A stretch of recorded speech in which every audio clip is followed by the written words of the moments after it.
Salut à tous, j'espère que vous allez bien, que vous passez une très belle journée. Je vous retrouve aujourd'hui sur la chaîne YouTube pour une nouvelle vidéo et aujourd'hui encore on va parler saga.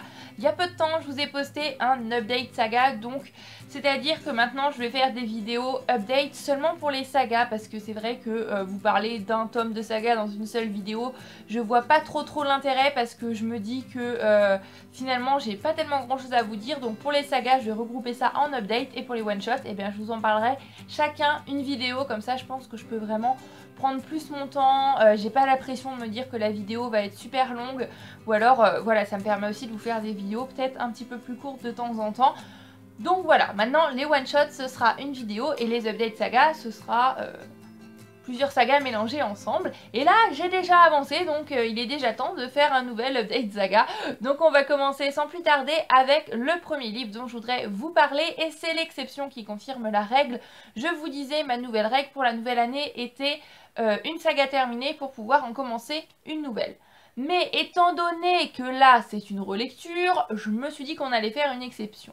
J'ai donc lu Tout commence mal, le premier tome des désastreuses aventures des orphelins de Baudelaire de Lemony Snicket, paru chez Nathan. J'ai tout simplement adoré, tout comme j'avais adoré la première fois la saga des orphelins de Baudelaire. C'est la saga pour moi qui a marqué mon enfance, pour certains c'est Harry Potter, ils ont grandi avec chaque tome, ils ont grandi avec cet univers, et bien pour ma part c'est les orphelins de Baudelaire. Il y a la série télé qui sortait à ce moment là sur Netflix, donc je me suis dit obligatoirement il faut que je me les relise. Je me suis relu le premier tome et c'était tout simplement génial.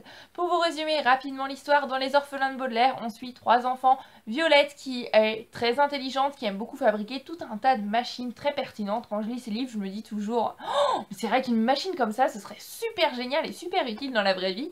On a Klaus qui lui adore dévorer des livres. Donc c'est un peu le personnage duquel je me sens le plus proche. Et on a Pruny qui elle est très petite et aime bien mordiller tout. Ils font partie d'une famille assez riche, assez aisée, seulement voilà, leurs parents vont périr dans un incendie et toute leur maison va être détruite. S'ensuit donc la tâche de trouver un tuteur, puisque bien évidemment ces enfants sont mineurs et la fortune ne sera donnée qu'à Violette à partir de sa majorité. Et Monsieur Poe, qui est un banquier ami de la famille qui est chargé de l'héritage des enfants, va s'occuper de trouver ce fameux tuteur. Et coup de bol, près de la ville où ils habitaient, il y a un certain oncle Olaf qui prétend être de leur famille, donc hop, ça règle les affaires. Seulement voilà, cet oncle Olaf, on va vite se rendre compte que la seule chose qu'il veut, c'est faire main basse sur l'héritage des enfants Baudelaire, et pour ça, il est prêt à tout. C'est un petit peu toute l'histoire de cette saga que j'aime vraiment énormément, et bien évidemment, ça a été un plaisir de retrouver l'univers, de me plonger dans ce premier tome. J'ai dévoré ça. Et c'était tout simplement génial de retrouver tous les personnages avec leur intelligence incroyable. Vraiment, à chaque fois que je lis ce livre, je me dis mais moi je n'ai jamais été intelligente comme eux quand j'avais leur âge. Et même maintenant et même après, je pense que je ne le saurais jamais. Ils ont des idées incroyables qui ne me seraient même pas arrivées. Et ça veut dire que l'auteur a une imagination tellement débordante, je trouve ça tout simplement génial.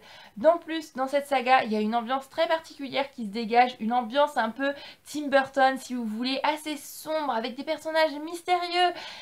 Et j'adore, franchement, j'adore l'ambiance de ce livre, j'adore les personnages, c'est génial. Seulement voilà, maintenant je l'ai relu et je l'ai vu d'un autre œil que quand je l'ai lu pour la première fois quand j'avais 9-10 ans. Ce qui est normal, maintenant je le vois avec mon regard d'adulte et il y a des choses qui m'ont un petit peu dérangée sans que ce soit voilà, des choses dramatiques on va dire, notamment le fait que l'auteur explique beaucoup de mots. Dès qu'il y a un mot qui a l'air un petit peu compliqué, il va l'expliquer, ça arrive vraiment très souvent et il y a des moments où ça commençait, j'étais peu à me faire lever les yeux au ciel, mais je me dis que c'est un livre jeunesse et donc un enfant de 8-9 ans qui lit ce livre, et ben ça va peut-être l'aider de découvrir ces mots. Et puis ça fait partie aussi du rôle de l'auteur, du narrateur qui a vraiment une place dans l'histoire, une place propre. Le narrateur prend à partie son lecteur et on se sent impliqué dans cette histoire. Je pense que ça a créé aussi un sentiment de proximité que j'ai beaucoup aimé. Et il y a 2-3 choses notamment à la fin qui m'ont pas semblé très crédibles dans la vraie vie, on va dire maintenant. Encore une fois que je vois ça avec mon regard d'adulte, je me dis hop hop hop hop, ça c'est pas trop possible, ça c'est pas trop légal. Mais maintenant, voilà, on lit pas cette saga pour le côté plausible, pour la réalisabilité, voilà, pour le réalisme que ça pourrait nous apporter. Parce que voilà, c'est une évasion, c'est un bon moment, c'est très court, franchement ça se dévore, c'était une très bonne relecture. Je crois que ça doit être la deuxième, troisième fois que je le relis et j'ai hâte de relire la suite, même si maintenant je sais pertinemment que quand je les relis, ça me fait pas la même sensation que quand je les ai lus à 9-10 ans, mais c'est quand même un très bon moment. On enchaîne avec un livre sur un tout autre genre, il s'agit du tome 4, il me semble, de l'accro du shopping. C'est l'accro du shopping dit oui. Donc là, je mets entre parenthèses parce que je suis pas sûre. C'est soit le 3, soit le 4. Je vous mettrai le chiffre par ici. Donc c'est l'accro du shopping dit oui. Donc pour vous résumer rapidement, l'accro du shopping, c'est cette saga Chiclite de Sophie Kinsella dans laquelle on suit le personnage de Rebecca Bloomwood, surnommée Becky, qui est une accro inconditionnelle au shopping. Si c'est plus fort qu'elle, elle peut pas s'en empêcher. Il faut qu'elle achète encore. Du coup, bien évidemment, elle est criblée de dettes et elle est prête à toutes les stratégies possibles et invraisemblables pour cacher ses dettes à tout le monde, pour essayer de les recouvrir, etc. Et c'est complètement hilarant. C'est ces histoires de banque, c'est ces histoires de cœur, c'est ces histoires avec ses amis qu'on suit tout au fil de cette saga de Chiclite et franchement, c'est la saga feel good, détente par excellence, c'est super drôle. Dans ce tome-ci, on retrouve Becky, toujours ici hilarante, elle se met toujours dans cette situation vraiment pas possible. Et puis comme je le disais, c'est vraiment le livre feel good, voilà, un accro du shopping avec un plaid, c'est la bonne après-midi garantie. Et ce que j'ai beaucoup aimé dans ce tome-là, c'est qu'à travers le personnage de Luc, l'auteur va aborder des thèmes et des sujets plus lourds. Voilà, vraiment, moi, ça m'a beaucoup touchée et ça m'a émue même de par la manière dont c'était traité. Et en parallèle, on a le personnage de Becky qui apporte toujours son pétillant, toujours son humour, donc ça contrebalance un petit peu. Donc j'ai trouvé ce tome-là un petit peu plus profond, si je puis dire, que les tomes précédents et plus uniquement humoristique sur les gaffes de Becky. Et voilà, peut-être que si la saga continue sur cette lancée-là, ça promet d'être vraiment pas mal pour les tomes à suivre. Et on termine avec la dernière avancée saga dont je voudrais vous parler aujourd'hui. Alors ça c'est cœur, amour, love, ce que vous voulez, c'est énorme. Je crois que c'est l'une de mes sagas préférées de tous les temps. Je vous en ai pas parlé souvent il me semble, donc j'ai lu Murmure, c'est le tome 3 des chroniques de Virgin River écrite par Robin Carr, paru chez J'ai lu, et ça c'est trop bien. Alors, les chroniques de Virgin River, pour vous expliquer très rapidement, dans le premier tome, on va suivre Melinda, qui est médecin et qui va se retrouver à travailler dans le village de Virgin River. Donc c'est le genre de petit village un petit peu perdu à la campagne, avec plein de végétation, des lacs où tout le monde va pêcher, avec un bar où tout le monde se regroupe, tout le monde se connaît, tout le monde échange un petit peu, et elle a une situation de vie un petit peu compliquée, elle n'est pas prête à rouvrir son cœur. Puis petit à petit, elle va faire la connaissance de chaque personne du village, elle va essayer de se faire sa place dans ce village, et chaque tome est consacré à un autre personnage. Donc en fait, ceux qui étaient personnages principaux dans le tome précédent deviennent personnages secondaires, on les suit toujours, on a toujours la suite de leur vie, mais on est centré sur des personnages qui avant étaient personnages secondaires.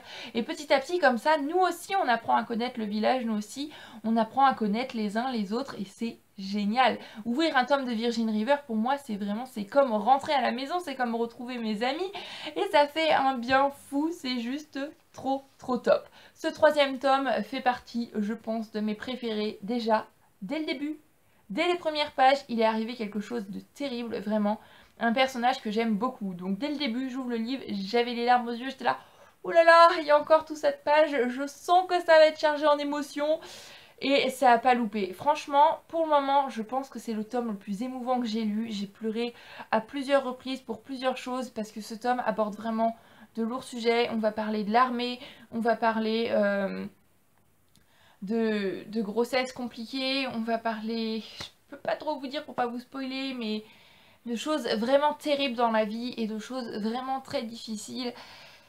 Et voilà, c'était comme retourner à la maison. Et comme je me sens tellement proche de ces personnages que je connais quand il leur arrive des choses aussi horribles, et bien voilà, c'est comme si c'était des amis et qu'il leur arrivait ça, donc ça me touche vraiment encore plus. Et lire ce livre me touche encore plus. Et voilà, refermer un livre, à chaque fois je suis triste de l'avoir fini parce que oh, il me manque déjà les personnages, c'est horrible. C'est horrible. Ça peut paraître très bizarre ce que je suis en train de dire, mais c'est vraiment très particulier avec cette saga. Et une chose est sûre, c'est que j'ai hâte de continuer la saga, d'autant plus qu'il y a vraiment beaucoup de tomes, puis des hors-séries spéciales Noël, spéciales Halloween, etc. Donc oui, Virgin River, je vous en ai pas souvent parlé, mais je vous le recommande à 2000%. C'est une saga vraiment génialissime et j'ai qu'une hâte, c'est retrouver les personnages, retrouver mes amis à Virgin River, parce qu'en plus, cette ville, il y a des descriptions souvent qui sont juste géniales, ça a l'air d'être le petit village tranquille. Et je tiens à préciser que ce n'est peut-être qu'en apparence, hein, parce qu'il se passe peut-être des choses un petit peu plus graves et un petit peu plus lourdes que ça. Mais c'est la saga de mon cœur, quoi. En ce moment, je suis à fond et j'adore vraiment, donc je vous recommande à 200%. De toutes les sagas dont j'ai parlé aujourd'hui, limite, ne retenez que Virgin River, ça me fera vraiment très plaisir. En attendant la prochaine vidéo, je vous fais à tous plein de bisous. J'espère que celle-ci vous aura plu. Passez bien évidemment d'excellentes lectures. Comme d'habitude, n'hésitez pas à me laisser un petit commentaire pour me dire si vous avez lu l'un de ces livres, ce que vous lisez en ce moment, quelles sont vos sagas en cours, si vous aussi vous arrivez à avancer dans vos sagas. Pour ma part, en ce moment, je suis au turbo là-dessus. Je suis plutôt fière de moi. Donc moi, en attendant la prochaine vidéo, je vous fais plein de bisous. Je vous dis à très bientôt. Passez d'excellentes lectures. Prenez grand soin de vous. Bye bye!